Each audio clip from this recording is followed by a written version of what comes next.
I thought they would trade Ben Simmons before the deadline, but now, Howard, I'm starting to think not, because this Harden thing sounds like it has legs and sounds like it's definitely in the works, in the midst, whether it happens now or in the summertime. Sounds like that's going to be the move. You mean James Harden wink back?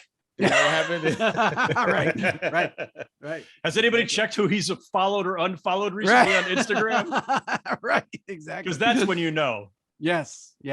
But it sounds like, I mean, when I thought about it, when I think about it, it sort of makes sense. It doesn't make sense for New Jersey, for Brooklyn to do it now, because with Durant out, you can't trade the only other guy who plays every day in every game, and Harden, who can score for a non-scorer, but certainly in the off season. Yeah, makes sense. And it makes sense for Philly. So the first thing I would want to say about this is this, because in the wake of, like, this has been looming out there for a while, but the murmurs have gotten louder in recent days, and there have been more and more reports from various places on this. And the cynical, understandably cynical response, especially if you're a Nets fan who doesn't want to lose Harden, is Daryl Morey's putting this out there. Philly's doing this. This is all coming from Philly. I'm here to tell you folks, and you guys I'm sure know this anyway, because you're very plugged in.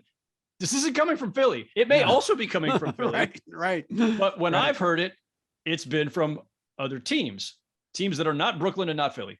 Yeah. So when that happens, I take it. Which are the best sources, right? Or, absolutely. Or among the best sources. People with with no dog in the hunt. Absolutely. Yeah. Sure.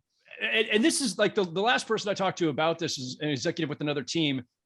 You know, everybody's got a passing interest in it because it affects the race. It affects the power balance and all that. So I won't say there's no vested interest. Everybody's got a vested interest, but no specific interest. This is not a team that is chasing Simmons. This is not a team that would be chasing Harden, I don't believe.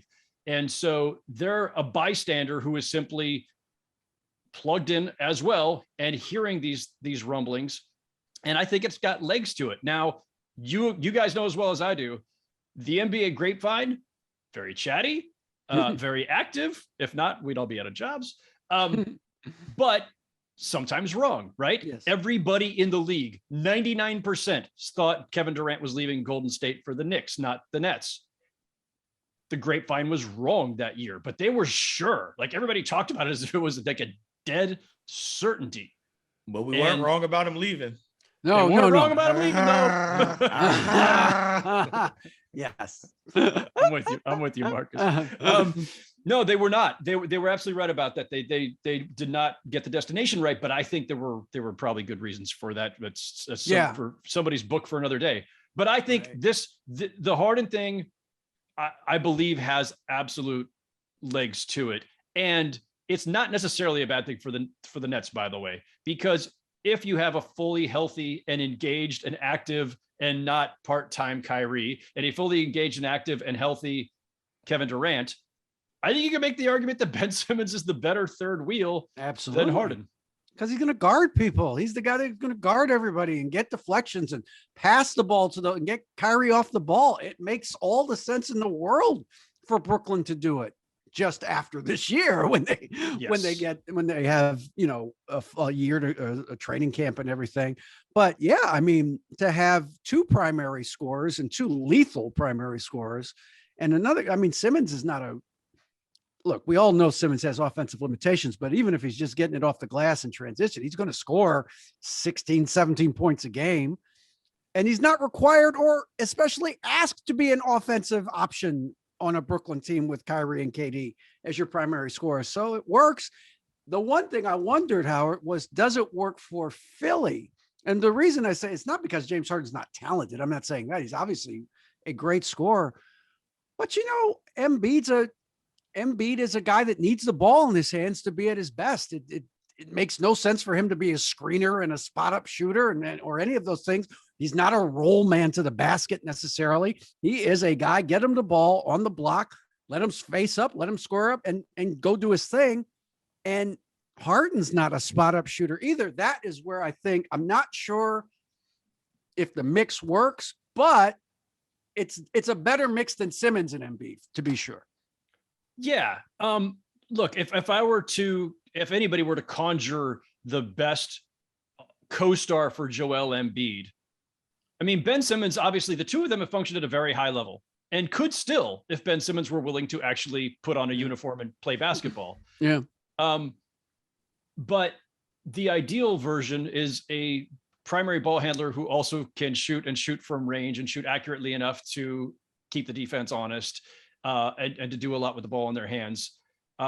So Harden fits the bill, right? There are others who fit the bill. I think Bradley Beal would be a fantastic running mate with Joel Embiid, and it's why they've had their eyes on him for a long time. Clearly, Damian Lillard, who they've had their eyes on for a long time. I think Harden fits. My concerns would be the James Harden we've seen this season, while his numbers have rebounded quite a bit in the aggregate or the counting stats, his efficiency is way off. He's a good, not great 3-point shooter. Like he's a volume 3-point shooter. James Harden's way up there among league leaders in the last 7-8 years in 3-pointers made. But once you like resort Basketball Reference according to actual percentage of threes made, he slips pretty far. So he's a good, not great, but he's not a guy you're going to leave open. I don't think he is quite as spry. He was never the spryest in the first place. So for the Sixers, you're still giving up. And look, you kind of have to, right? Ben Simmons is not coming back. So the question becomes like, do you want this version of James Harden at 32 or whatever? Do you want something else? Can you get to something else? Because if you can't, there's not going to be a whole lot out there probably that's better than James Harden. And I do think he'd fit well with Embiid. And the last thing I'll say about Harden in terms of fit is this, like DA, like I think you're right on the Embiid side of it, right? Like he's not just your standard like pick and roll center, but he can be incredibly effective as a roll man or as a pick and pop guy. He's got both aspects in his game. It's not impossible. He's not just a post up guy. There's a lot he can do. So I think they can mesh well with Harden. I think the plus is in coming to Brooklyn, the question was, what's James Harden going to give up? How much will he give up? In the very, very, very short time that the three of them were actually on the court together last season, you saw James Harden scale way back, be playmaker, and let Kyrie and Kevin Durant do most of the scoring. So clearly James Harden, to his credit, is comfortable reeling back and doing less, scoring less. So I don't think he'll mind deferring to Embiid and riding Embiid some nights and creating when he needs to. So I think that part of it works pretty well. And, obviously there's a trust.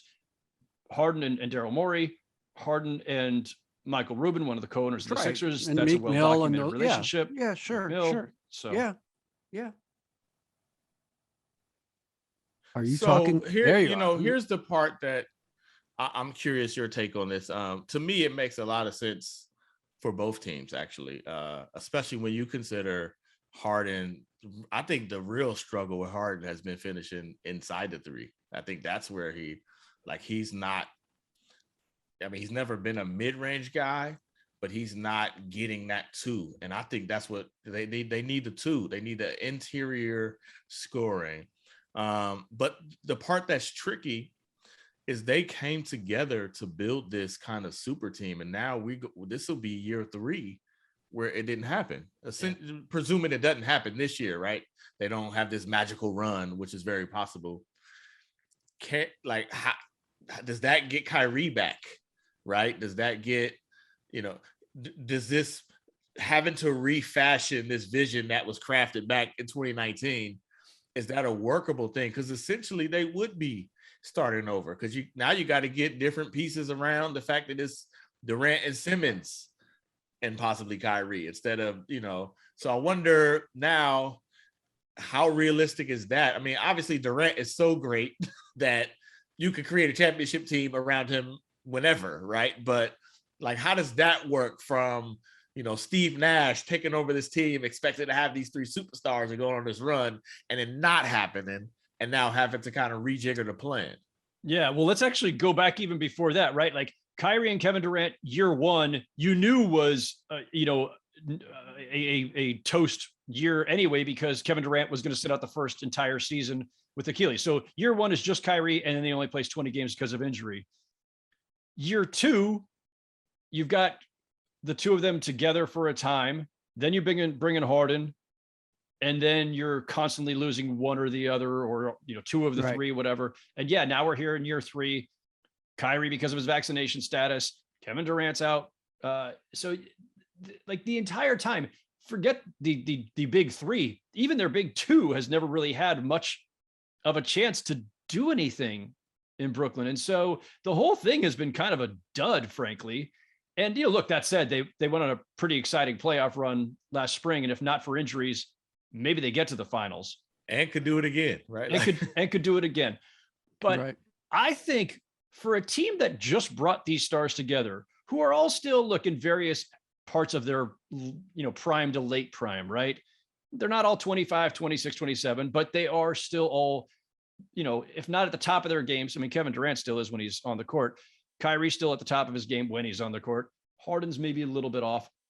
But those three together, the potential of that has never been realized and may never be realized, especially if James Harden decides to walk. So the whole thing becomes kind of this big, much ado about nothing. It's just a big bummer that never quite gels, never quite takes flight. And if I'm the Nets, Kevin Durant is clearly your centerpiece, but I don't know how much I'm wedded to Kyrie. Like, Kyrie can opt out this summer. If he does, if it's just to re-sign a longer deal, I don't know how many years I want to commit to Kyrie Irving, but he and Kevin Durant came together. So you have to be mindful of that as well. Like, I just think that Harden or no Harden, Simmons or no Simmons, they have a Kyrie issue too. Like, if Harden were signed long-term, we would still be talking about very soon, what is Kyrie's future with the Nets? Because he's caused them a fair amount of stress between this season and the refusal to get vaccinated and the not being available. The couple of weeks he took off in the middle of last season, whether you think it was justified or not, whether you understand it or not, still, you just never know what is going to go, what to expect from Kyrie Irving. And so I think fairly, the Nets should be concerned about what the next, 2, 3 years, 4 years, whatever hold for this group, because there's multiple variables.